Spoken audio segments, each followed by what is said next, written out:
Today we are going to talk with Fede Tanuscio about the low zonal block. Just before we went live, I was telling Fede that the previous version that we did about setting up the low zonal block was one of the more popular masterclasses for the hockey site. You seem to have liked it very much. If you haven't seen it yet, you can still see it at thehockeysite.com. But today I'm very curious what we're going to learn from breaking down the low zonal block.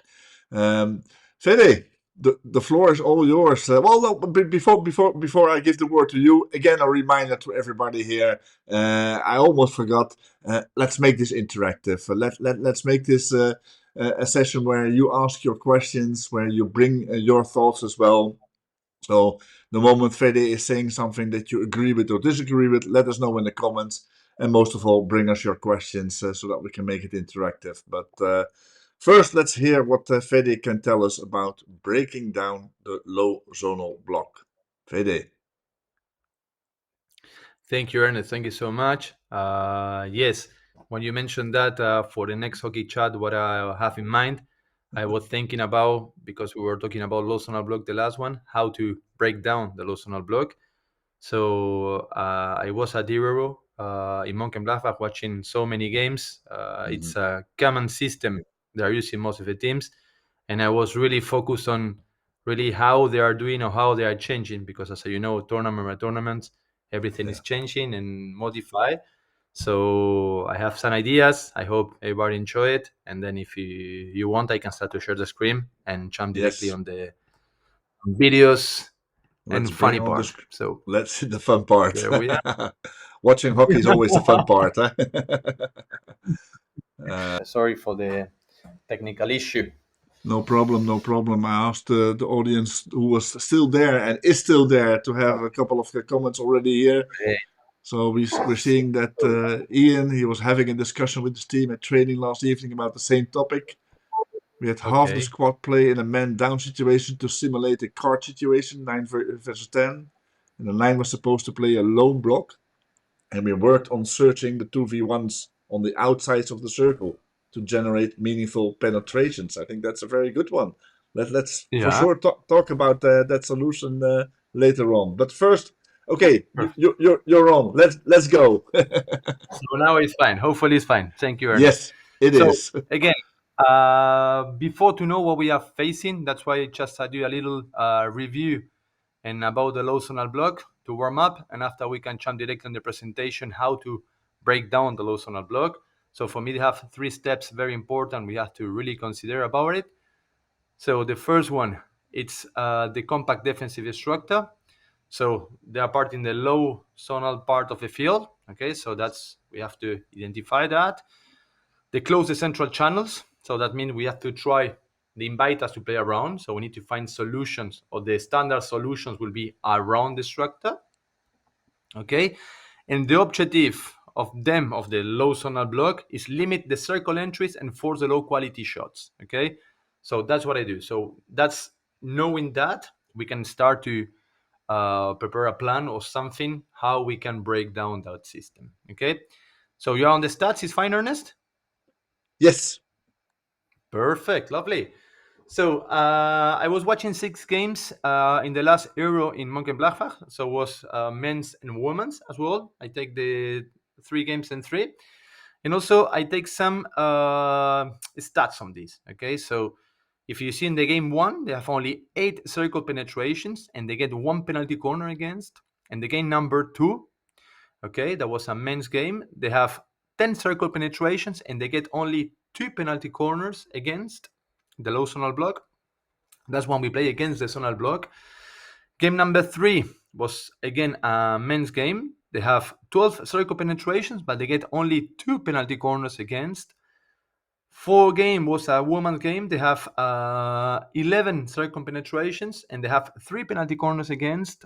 And that's the most curious for me, where they have 14 and 16 circle penetrations and they only get 3 penalty corners and 4 penalty corners. So you see, even if you done the circle, it's difficult to get outcomes. So that's why we're gonna work now and see how we can break down that system. Okay, so saying that, let's start to jump on this offensive structure, that is standard structure. So if you see well there, we have against a low zonal block. So the normal is to play like a back five situation with a low mid always, okay, and a high mid in that position.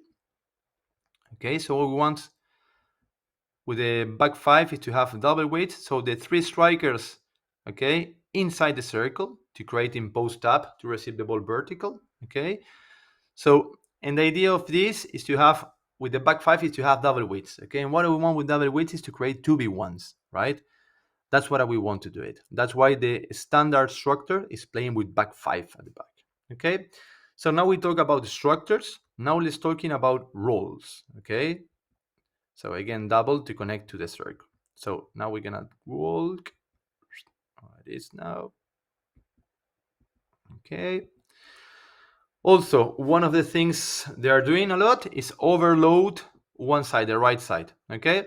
So if you see well, we have 4 players, the red team against 3. So what they are doing with that is charging one side of the pitch to have more numbers in attacking. The most of the time they do that on the right side of the team who's attacking. Okay, and in that way, if you have the ball, you play 4 against 3 in that situation. Okay, on the left side, they leave more 2 double weights. Okay, so that means with the left defender, with the left mid, and also with the striker playing also at the top baseline in the circle to have the possibility to get in quickly inside the circle. Okay, and then they have the 2 strikers working as a post up and leading the positions to receive the vertical balls. Okay, so that's what I want to do. So let's talk about roles. Okay, so the low mid, what I want to do is always opposite to the ball. Okay, to leave the vertical channels to play forward. Okay, that's what I did do it. Okay, the strikers, okay, is also giving the post up receiving. That's very, very important. You will see later what is really, really important to have that possibility there. Okay, so the central defender, what I want, infiltrations. Okay, that's also very important to manipulate the structure. Okay, to get pass to the left back and then get into the defensive structure of them to manipulate and try to pass to the zonal system, to the man-to-man system. Okay. Also, the left mid, okay, to give and go to make the penetrations to the circle. Okay. So the right back, okay, as you see well, it's an overload. Okay, so they try to make overload again to manipulate the zonal and try to create a man-to-man situation. Okay.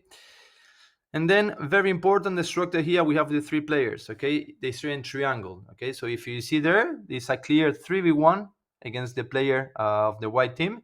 So that's very important. If you overload the right side, it should be in that situation in triangle to try to have all the beautiful combinations to get it there, okay? So talking about roles, structures and rules, player by players.